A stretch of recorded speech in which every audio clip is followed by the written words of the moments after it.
J-E-L-L-O.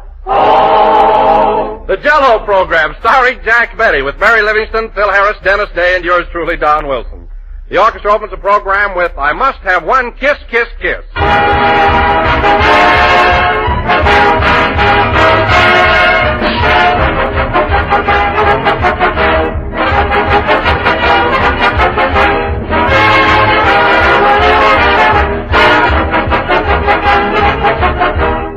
If you ever had a chance to peek into some of the quaint old cookbooks of centuries past, you may have noticed that many of the meat recipes begin with the amusing words, "First catch your fowl." Well, in much the same way, many of the finest dessert recipes today might begin with, "First get some Jell-O, for with Jell-O in your kitchen cupboard, you're all set to make some of the grandest desserts you ever dreamed of." No matter how you serve it, Jell-O will prove the masterpiece of the meal. Perfectly plain in a mold of brilliant color, crimson strawberry, golden lemon, or sea green lime. Cut into shimmering little cubes or whipped up into a beautiful fluffy lightness, or molded in colorful layers. Jell-O is always extra good because it has extra rich flavor, a flavor that rivals the real ripe fruit itself. Just be sure to get genuine Jell-O when you buy, because the name Jell-O is a trademark, the property of General Foods. So look for those big red letters on the box. They spell Jell-O.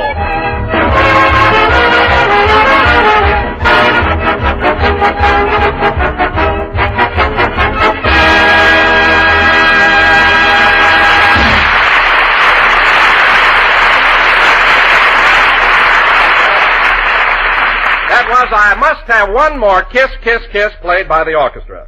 And now, ladies and gentlemen, once again we bring you our master of ceremonies, that genial host of Beverly Hills whose Thanksgiving party last Thursday will never be forgotten. I'll never forget it. Quiet, Mary.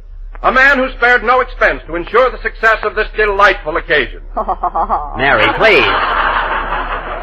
A man whose social gatherings have made him the talk of the film colony. Thank you, Don. A host at whose dinners the second cup of coffee is always free, Jack Benny.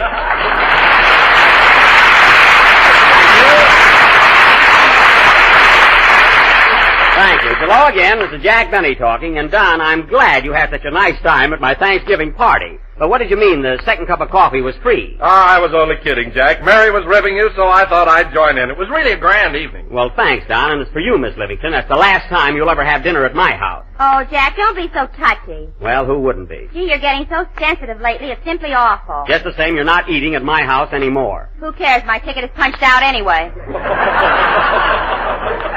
My, that's comical.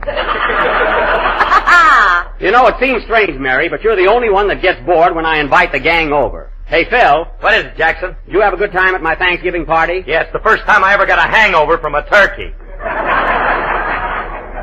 Phil, you don't have to tell me how you got a hangover. You were doing all right long before you came to my house. What do you mean? When I opened the front door, you fell in like a body in a murder mystery. Not only that, you brought me a manhole cover. So don't blame it on the turkey, eh, Don? You're right, Jack. Personally, I thought the turkey had a delicious flavor, although it was a little tough. Tough? Why, Don, how can you say that? It was as tender as it could be. That turkey wasn't a bit tough. Go on, it had muscles like Earl Lederman. Oh, it did. Well, it's too bad it was so virile. Next time I'll get a turkey that walks around with his wing on his hip.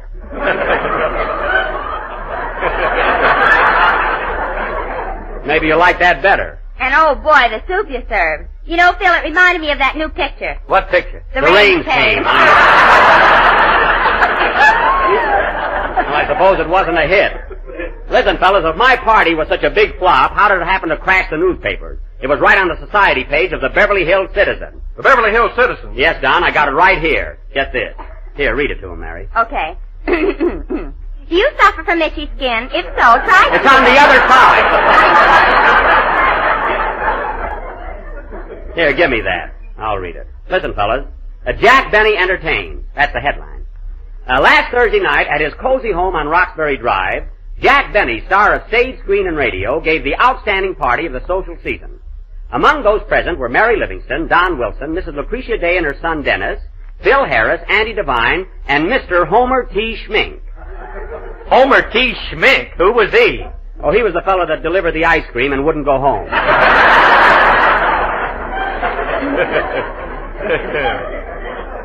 Go ahead, Mary. You're reading it. Oh, yes. Among those unable to attend this scintillating event were Clark Gable and Carol Lombard, Here they come, folks. Robert Taylor and Barbara Stanwyck, Tyrone Power and Annabella, the Fred McMurrays, and Mrs. Homer T. Schmink.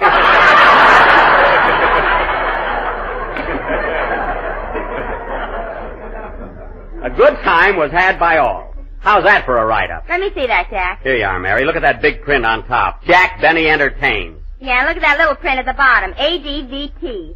ADVT. Yes, that means an ad, and you paid for it. It means nothing of the kind. Now, wait a minute, Jackson. ADVT means a paid ad in any newspaper in the country. Not in this case, Phil. Then what does it mean? ADVT means a dinner with turkey.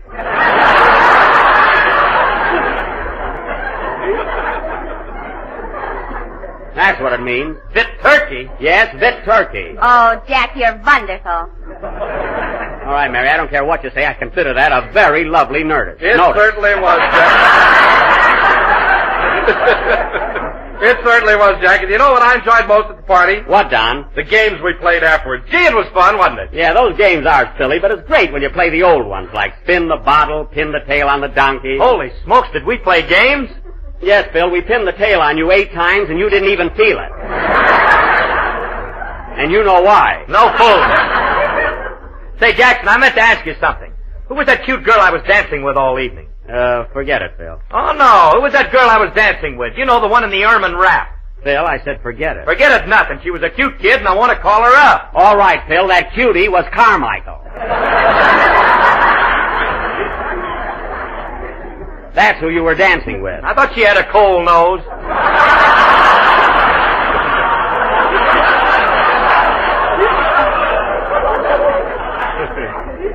You and Carmi were certainly the life of the party. Oh, hello, Dennis. Hello, Mr. Benny. Gee, I had a good time at your house Thursday night. The dinner was swell. Well, I'm glad you liked it, Dennis. And incidentally, you're still new on the program, and I don't want to be bossy or anything, but, you know, we never chew gum during a broadcast. So please throw it away. I'm not chewing gum. Now, Dennis. This is a piece of turkey from your Thanksgiving party.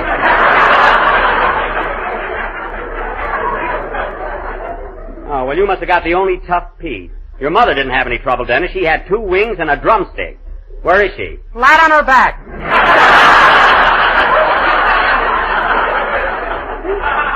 Why, Dennis, you mean your mother's ill? There you are. The turkey got her. Phil, it couldn't have been the turkey. Well, maybe it was the dressing. Don, it wasn't the turkey and it wasn't the dressing. Couldn't have been the butter. We didn't have any.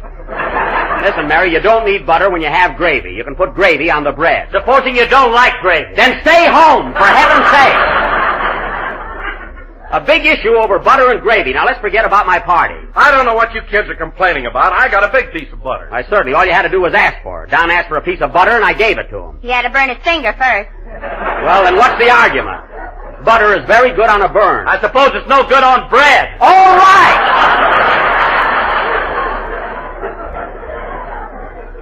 The next time you fellas come to my house, I'm going to have nothing but butter. Just plain butter. A great big hunk of butter. Should we come formal? Yeah, come on. Let's drop it. Now, Dennis. Yes, please? Let's have your song, please, before I lose my temper, please. You and your please. You wouldn't talk like that if my mother was here. No, I wouldn't, eh? Listen, Dennis, I'll meet your mother any time, any place, any weight. And that goes for your father, too. If you can lick mother, you got a cinch with Pa. I wouldn't be surprised. Now go ahead with your song. Shall we come formal?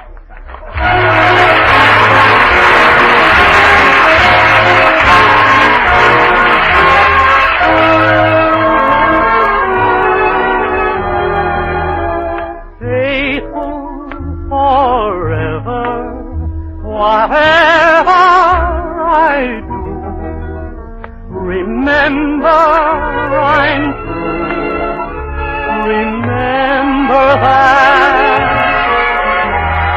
Faithful forever and thankful for you, I'll keep smiling through.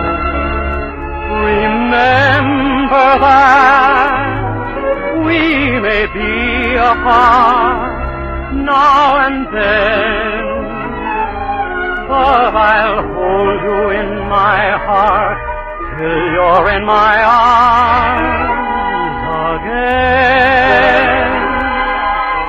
Faithful forever, I promise to be, so always have faith in me. For our love was fated, you were created just for me. And so if ever we're separated, I will be faithful forever. I promise to be, so always have faith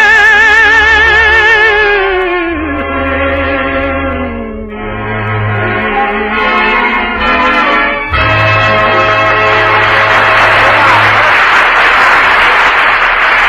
Very good.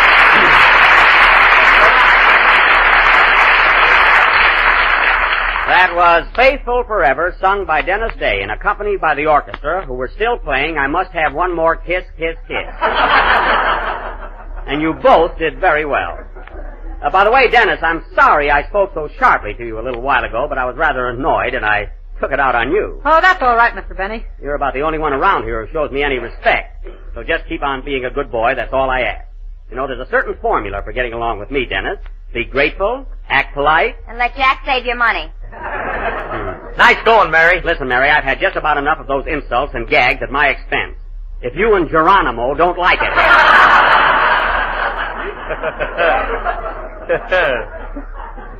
Why don't you go out and get your own program? We've been thinking about that. Oh, you have? Sure, there are plenty of jobs for a guy like me. Oh, there are. Well, Phil, let me ask you something.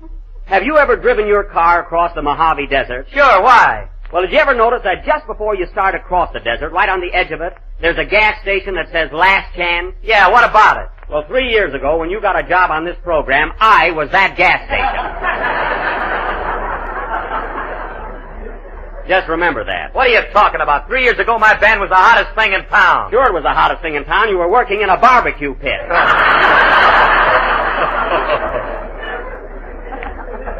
Sam's rib joint. Music while you munch.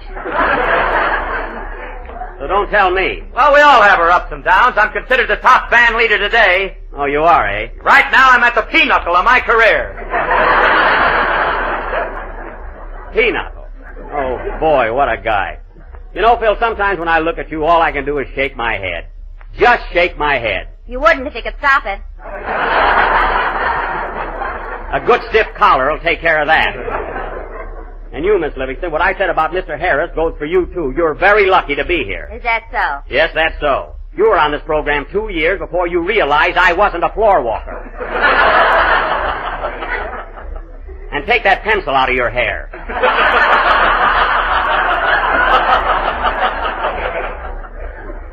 Boy, am I clicking tonight.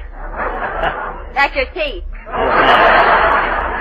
My head shakes and my teeth click. I'm doing quite a rumba above my shoulder.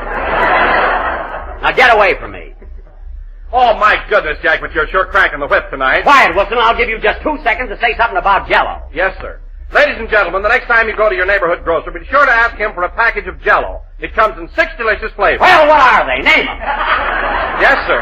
Strawberry, raspberry, cherry, orange, lemon, and lime. All right, what do you look for? What do you look for? Be sure to look for the big red letters on the box. They spell Jell-O. Okay, now go and sit down. Now, ladies and gentlemen, we'll have a number by Phil Harris and his orchestra. Get moving, buddy. Yes, Mr. Legree. Well, snap into it. What are you laughing at? You remind me of another picture. Never mind. The devil is a sissy. Well, maybe I did lose my head. Play, Phil. Gee, I'm a regular Dr. Jekyll and Mr. Hyde.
that was East of the Border, played by Phil Harris and his orchestra. And now, ladies and gentlemen... Wait a minute, that was south of the border. I know, Phil, that was just my way of saying you were off the beam. And now, ladies and Now, gentlemen... hold on, Jack. Perhaps it's none of my business, and I don't want to try to run things around here, but don't you think you ought to calm down a little? Well, Don't let everything get your goat. I guess you're right, Don. Maybe I did fly off the handle tonight, but I'm not going to let it happen again. The next party I give, I won't invite anybody, and there won't be any complaints. I'll just sit there all by myself. Just me. Just plain me. And a big hunk of butter. At least I'll be happy.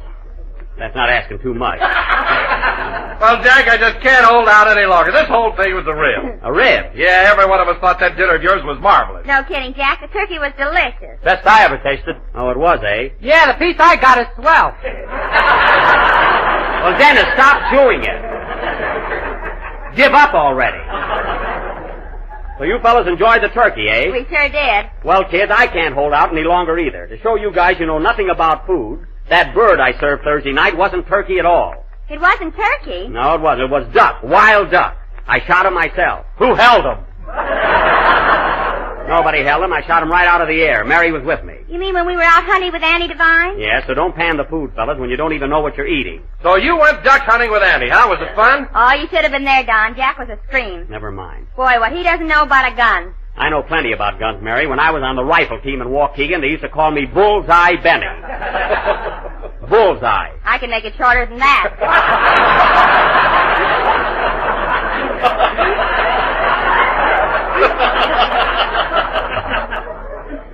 All right, forget it.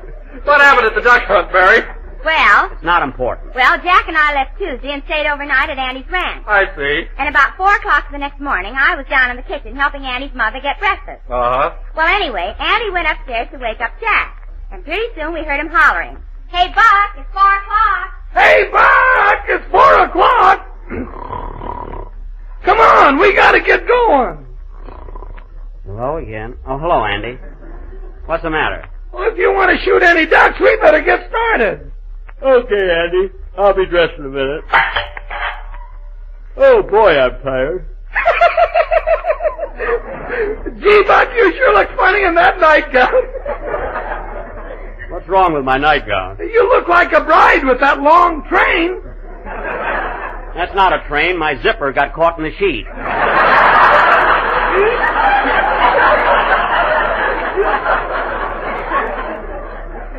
Where's Mary?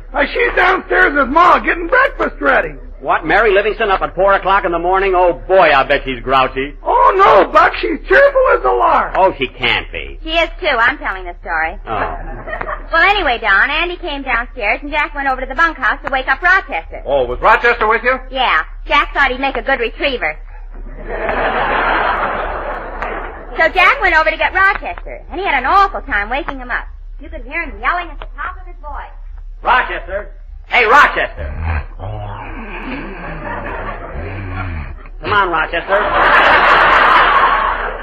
Rochester, we gotta get going.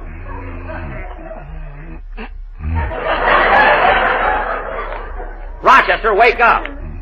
What time is it, sugar?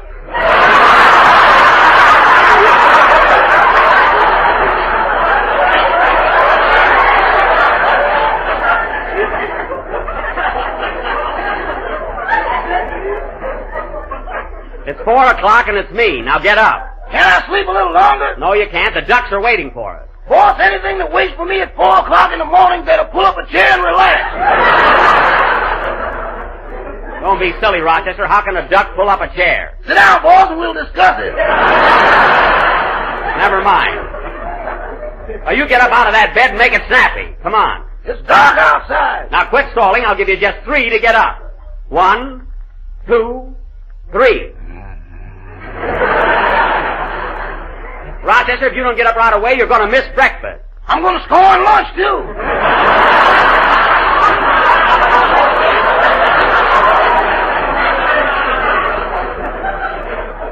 All right, very well. I'm going into breakfast right now. And for your information, Rochester, we're having pork chops. Central Avenue pheasant. Yeah, come, boss. I thought so. Now hurry it up. Well, Don, it was about 5 o'clock when we finished breakfast, and then we started out for the duck pond. But, Mary, you're not allowed to shoot ducks that early in the morning, are you? No, Don, we had to wait about an hour, but you could hear them all over the place. There were hundreds of them. Oh, boy, get a load of those ducks. Give me my gun, Rochester. There's a baby I got my eye on. Here you are, boss. Hey, wait a minute, Buck. You can't shoot any ducks till 7 o'clock. Oh, yes, darn it. Why don't you take a shot at that tree just for practice? Practice? Don't worry about me, Mary. I've handled a gun before. Yeah, but it had a cork on the end of it. I mean a shotgun. Say, Buck, I meant to tell you that gun I'll let you have has got a powerful kick when it goes off. Better be careful. Oh! I will, Andy. You're worse than Mary. I got a gun at home just like this, a 12 millimeter. Millimeter? You mean gauge? Well, whatever it is, I got one. I know how to handle it. Just the same, you ought to try it out. Okay, I'll show you kids some fancy shooting. See that orange hanging on that tree over there? Watch me knock it off. That's the sun. It just came up. Well, I'll show you something else. Here's a real trick. Hey, Rochester, put this tin can on your head and hold still. Now, wait a minute, boss. Come on, Rochester, put this can on your head and I'll shoot it off. Don't be scared. That's fine. The sun isn't orange and he tells me not to be scared. Rochester, it's a very simple trick. I saw a man do it in vaudeville. Well, vaudeville's dead and I ain't gonna tell it to move over. Oh, boy, what a baby. Didn't you ever hear the story about William Tell? He shot an apple off his son's head. Well, get him. I'll wait. All right, if you don't want to play, don't play. I never saw a guy worry so much. Hey, Andy, come here a minute. What do you want, Buck? Hold your cigarette up in the air. I'll shoot it out of your fingers. Nothing doing, Buck. I gotta unlace my shoes tonight. Oh, what a game. No one's game to do anything. Well, if you want to try out the gun, why don't you shoot at that elm tree over there? All right, I'll bore a hole right through it. Now be careful of that gun. It kicks like a mule. Oh, Andy, let me alone, will you? Now watch, everybody. I'm aiming right for that tree. Suppose I don't know how to hold a gun, eh? Wait a minute, Buck. Just close one eye. Oh, that's right. Then take your finger out of your ear. Mary, don't distract me. All right, here I go. Ready, aim, fire. Ooh. Hey, you missed it, Buck. Yeah. Pick me up, Andy.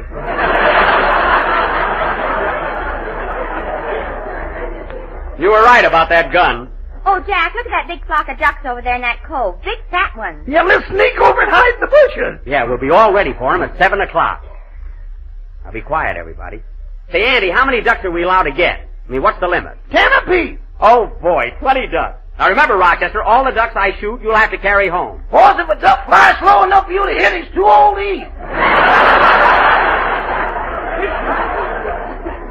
Don't worry, you just swim out and get them every time I hit them. Here we are now. Oh, Jack, look at that cute little duck in the water, and it's sound asleep. Yeah, I'll wake that baby up in a few minutes. No, you won't. Look what he's got around his neck. What? An alarm clock, and it's set for 6:45.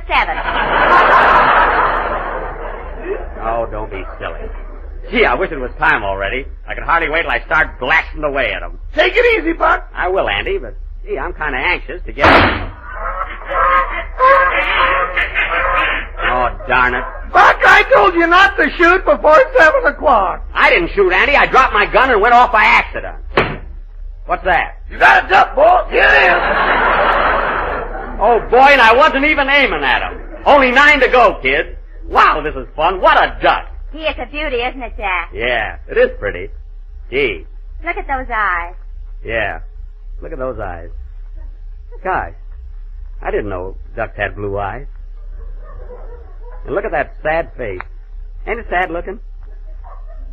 Gee, I didn't mean to kill What's them. the matter, Buck? Nothing, Andy. You look at that poor little duck. Gosh, I don't see how people can kill a little thing like that. Well, it wasn't your fault, Jack. I know it wasn't Mary, but gosh, blue eyes. And just think, a minute ago it was alive. Flying through the air, happy and gay. It didn't know it was going to die. Oh, I don't know why I came out here. Oh, Buck, it was just an accident. You'll get over it. I won't get over it. You're not to blame, Jack. I am too. I'm a murderer, that's what I am. A murderer. Killer Benny. Come on, Mary, let's go home. Rochester, you stay here with Mr. Devine. Not me, boss. I can't stand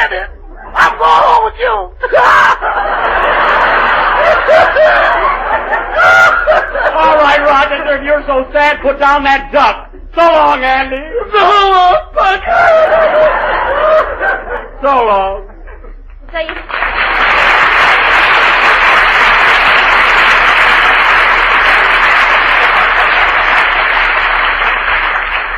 So you see, Don, that's exactly what happened when Jack went on a hunting trip. But, Mary, if that's the case, where did Jack get the wild ducks for the dinner? He bought them in a market, and they weren't any wilder than his. Well, at least my conscience is clear. I can sleep nice.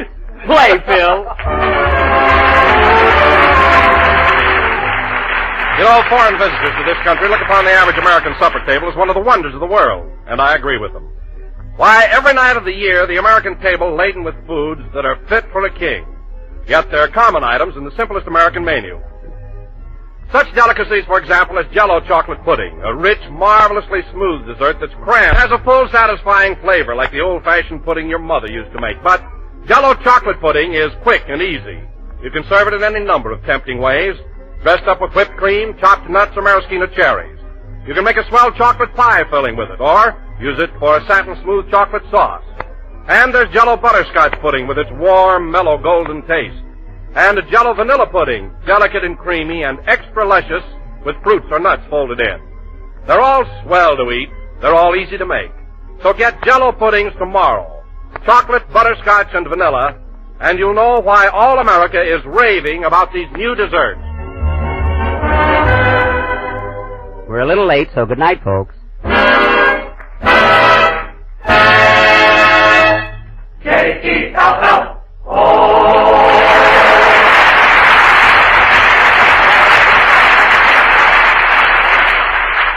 This is the National Broadcasting Company.